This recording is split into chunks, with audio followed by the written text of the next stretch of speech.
This government needs to get a grip on what it's doing with overseas pensions. There's a terrible injustice here that some countries, for instance the United States of America, have a reciprocal agreement with the UK and pensions are uprated for British citizens who live there. But just across the border in Canada or in many parts of the Caribbean, those arrangements don't exist. That leads to the anomaly that a pensioner living on one side of the Niagara Falls in Canada has a frozen pension. But because there is a reciprocal arrangement with the United States, a pensioner living on the other side of the Niagara Falls, so 200 yards across the river, in the United States, has an uprated pension annually.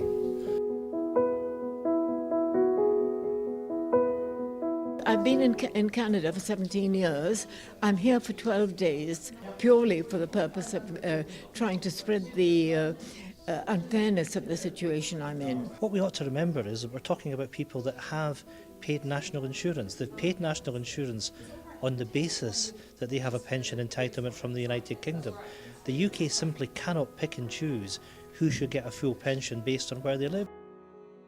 We paid our contributions through our national insurance contribution throughout our working lives on the same understanding, on the same terms as all pensioners, and yet 4% of us are discriminated against merely because we've gone to certain countries. So today we're meeting with a number of the pensioners who've flown from very different, very far-flung parts of the world to make their case directly to members of Parliament.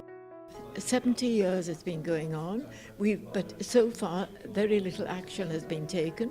MPs are largely deaf and blind to what the penalty we are suffering by living abroad. It's time to lift the profile of it and the awareness of it. So today we have a chance to do that. We do that with the open letter, we do that with the signing of the pledge, and all of those things I think maybe hopefully will put influence upon government to make the changes that are necessary. We haven't had this opportunity before to this extent, and we hope this will be a real step forward towards eventually achieving pension parity. I'm a Labour MP, but I do know that my opinions are shared across all parties. Fundamentally, people were told, you pay in this amount of money and you will get your full pension and you'll be free to live your life as you please.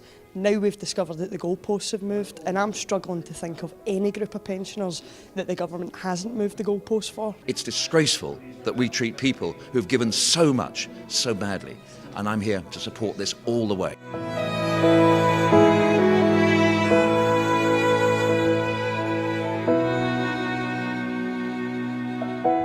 I feel it's been worth it, and I do it again and again and again until the whole matter is resolved. There's no way that such injustice should be allowed to continue. Just so surprised that the government has the members of the government have no awareness of what people are going through because of a policy of theirs that has been in existence for so long and which they won't even look at.